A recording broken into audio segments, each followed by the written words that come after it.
Bonjour à toi. Bienvenue au message lumière de la famille Myriam Bethléem, qui est une rencontre avec la parole de Dieu et la tradition, la sagesse de l'Église. À l'évangile de la messe d'aujourd'hui, nous recevons un évangile de Saint Luc qui nous montre le cœur de pasteur de Jésus. Jésus qui parlait à la foule et leur disait que la génération de ce moment-là était mauvaise, qu'elle attendait un signe, mais qu'il ne lui sera donné que le signe de Jonas. Ces paroles peuvent sembler un peu mystérieuses, mais il faut se rappeler que Jésus était un pasteur et il savait à qui il parlait à ce moment-là, c'est-à-dire à des Juifs croyants. Et le langage qu'il leur tenait était clair pour eux.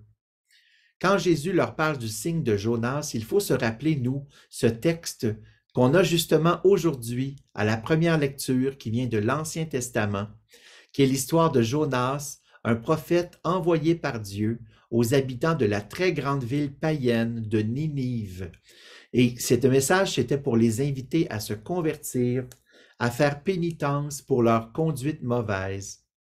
Jonas avait refusé sa mission dans un premier temps et était parti en direction opposée.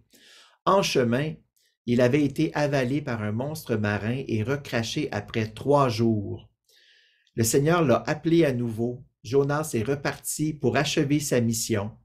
Les habitants de Ninive ont écouté sa parole et la ville a été épargnée de la destruction qui était annoncée. Alors, quand Jésus dit à la foule qu'ils ne recevront que le signe de Jonas, on pourrait trouver deux choses qui sont cachées derrière le sens mystérieux.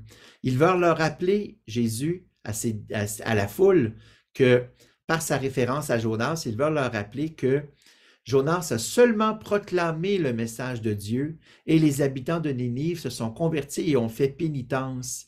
Il n'a pas eu besoin de faire de miracles ou donner de signes dans le ciel pour que le message prenne racine. Ils ont accepté le message comme étant la vérité et ils se sont mis tout de suite en réponse à l'invitation qui était faite.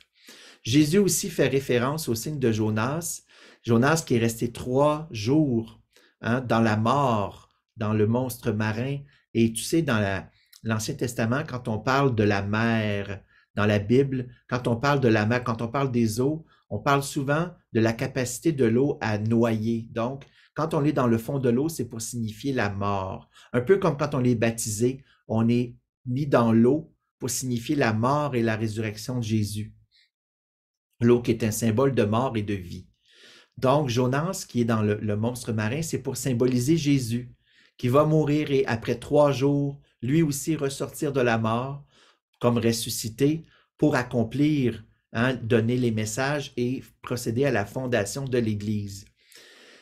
Alors, si Jésus ose parler à la foule et à nous d'une telle façon, c'est qu'il nous arrive, nous aussi, de chercher des certitudes, de faire comme les Juifs de l'époque et demander des signes, des miracles, des actions directes de Dieu où on ne participe pas. On lui demande, un peu comme une distributrice automatique, qu'on veut appuyer sur un bouton et avoir notre réponse tout de suite, avoir notre miracle tout de suite. Mais le Seigneur, lui, est très humble et discret dans sa façon d'agir. Tu sais, les plus grandes actions d'éclat du Seigneur, ce sont les victoires de miséricorde qu'il accomplit dans le secret des cœurs, les conversions, les guérisons qu'il fait à l'intérieur des personnes. Ce n'est pas nécessairement les grands miracles. Tu sais, alors si Jésus parle à la foule de cette façon-là, il nous parle à nous, c'est parce qu'on a tellement besoin de cet encouragement d'embarquer dans la foi en accueillant son invitation à la conversion. Et si aujourd'hui l'Église nous invite encore ces jours-ci à vivre le carême, ce temps de conversion, de pénitence, ce temps d'intimité avec Jésus au désert, c'est parce qu'on en a besoin. Laisse-moi te partager comment le Seigneur a réussi pour moi cette année cet exploit de me faire entrer dans son invitation pour le carême. Depuis plusieurs mois et encore plus depuis quelques semaines, mon horaire est plus rempli que jamais. Je n'ai jamais vécu un tel surcroît d'obligations professionnelles. Et tu comprendras que la semaine dernière, quand le mercredi des cendres est arrivé, je n'avais pas vraiment consacré de temps à me préparer. Et ça m'a pris un peu par surprise. Je me suis dit, oh, le carême est arrivé. Et je me sentais un peu comme pris au dépourvu. Mais le Seigneur, lui, avait bien préparé son calendrier car le foyer de la famille Myriam, dans la ville où j'habite à Montréal, avait préparé quelques jours, le week-end dernier, de ressourcement pour les membres externes où j'ai pu participer par un exploit de la Providence dans mon calendrier. J'ai pu libérer le temps qu'il fallait. Et pendant ce temps, j'ai pu expérimenter vraiment ce dont j'avais besoin. Le Seigneur m'attendait, mais il avait fallu que je fasse un petit effort de planification avec du temps que je n'avais pas vraiment. Mais en acceptant, en disant, je vais donner ce temps-là au Seigneur, je vais embarquer dans la foi, je suis sûr qu'il y a quelque chose pour moi, il y a un message à me donner et j'en ai besoin. Alors pendant ce temps-là, j'ai expérimenté la bonté du Père à travers le sacrement du pardon, à travers la prière communautaire, à travers aussi des échanges, des partages qu'on a eus autour de la parole de Dieu et de la spiritualité de Myriam. Nous avons vécu quelque chose d'extraordinaire ensemble. Nous avons approfondi des paroles d'évangile où on regardait Jésus. Jésus qui guérissait un aveugle, Jésus qui parlait aux foules. Et on regardait comment Jésus avait agi, quelle était son attitude. Est-ce que c'était une attitude de fils obéissant envers le Père ou bien une attitude de pasteur compatissant envers ses frères? Et on regardait les attitudes de Jésus, on le contemplait dans sa parole et ça nous amenait à prendre une petite résolution pour améliorer notre journée. C'est un truc extraordinaire qui renouvelle toute ma vie d'oraison.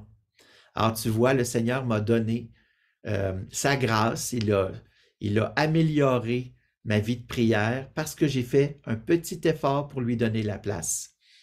Il m'invite, moi aussi, et toi, pendant ce carême aussi, hein, tu te rappelles notre programme de carême dans la grande famille du Message Lumière, cette invitation cette semaine à un petit effort de conversion à la charité fraternelle pour résister aux tentations en utilisant la parole de Dieu, hein, afin de pouvoir bâtir la famille communion.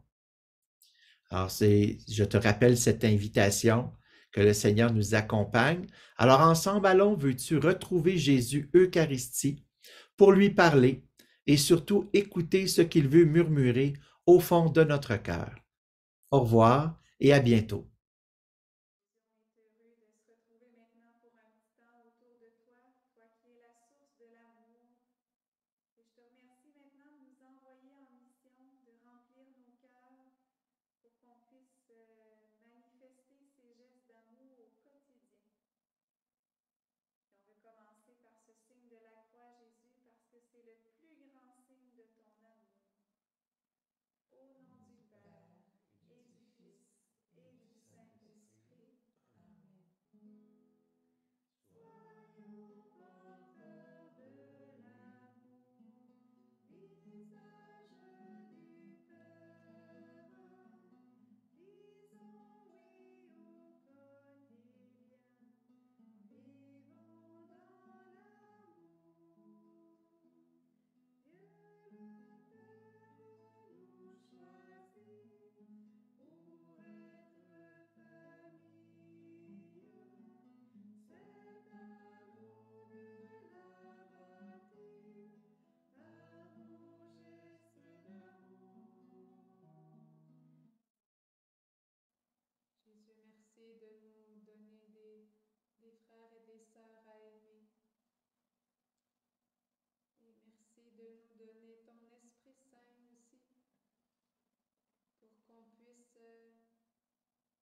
Seigneur, on aime ça, avoir ta bénédiction chaque fois qu'on vient s'adorer, prier devant toi. Alors, le Seigneur t'envoie en mission. Autrefois, les 72, c'était nos ancêtres qui sont partis. Jésus avait dit, guérissez les malades, chassez les esprits mauvais, et allez. Ils sont partis, puis ils sont venus tout heureux d'avoir vu les merveilles que le Seigneur avait faites, comme pour les apôtres. Alors, il t'envoie en mission.